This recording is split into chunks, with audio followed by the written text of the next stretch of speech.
you people, come nearer, I show you how proper harvesting is being done. I told you the other time that when you harvest coke, you don't pull, because when you are pulling, you destroy the cushion. A cushion is that area which develops flowers.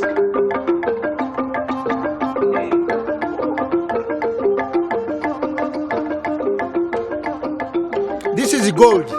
When somebody really harvests this one, don't throw them away, because they say coke was defined as being God's food, according to literature behind there. Cocoa directly supports over 15,000 households in Uganda.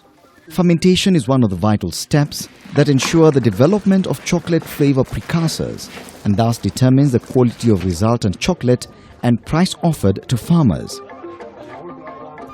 I am working for a company called African Trade Winds. We are buying cocoa from different locations in Uganda, and we have been buying cocoa beans from Mr. Luanga. He's a farmer himself, but he also buys from the area, other farmers in the area. Major exporters in Uganda do bulk the cocoa from the small-scale farmers to do the bulk fermentation.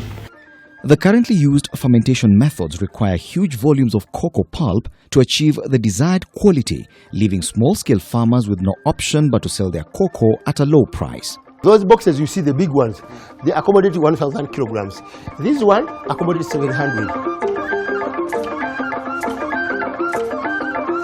Many of the small-scale farmers do not have the techniques or the technologies to process our cocoa appropriately to meet the export standards. They do harvest of around 40 to 60 kilograms. Yet they need to travel long distances to take to the bulkers who will do the fermentation.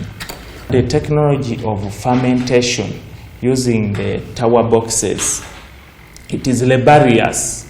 People have to carry large volumes of cocoa, take to the first box to do the fermentation.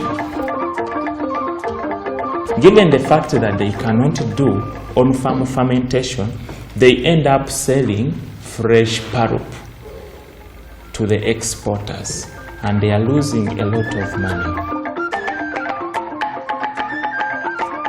We want to increase their capacity to do ferment their cocoa on farm, such that they earn that extra pay.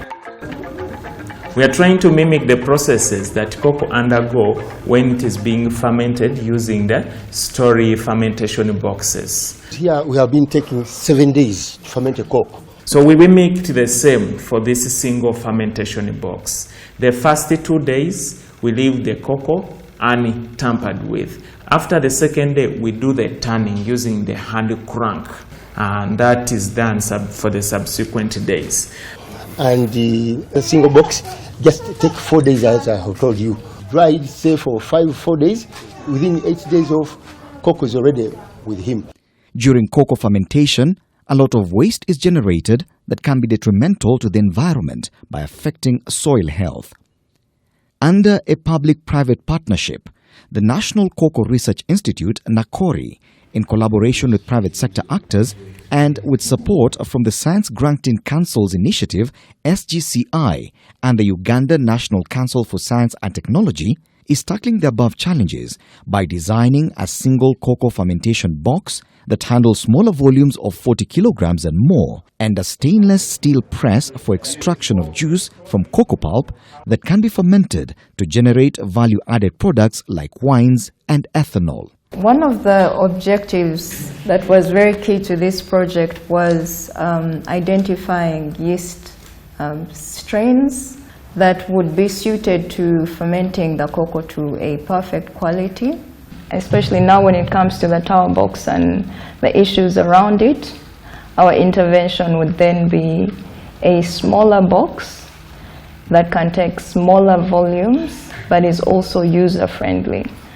This mucilage is so acidic and it corrodes the environment, which of course destroys the nutritive value of the soils. Our quality is really good because we produce it organically. So the markets as South America, Ghana, they are applying chemicals. Ours, the exporters, the interest they really want in Uganda is, first of all, our cocoa is organic, and secondly, the quality is really high given that we produce it at a higher altitude. We are more sure about, because it is happening centrally. So the quality is much more uniform when it's happening under a controlled place like this here. This is an expected boost to the income-generating capacity of cocoa farmers and lessens the negative impact on the environment.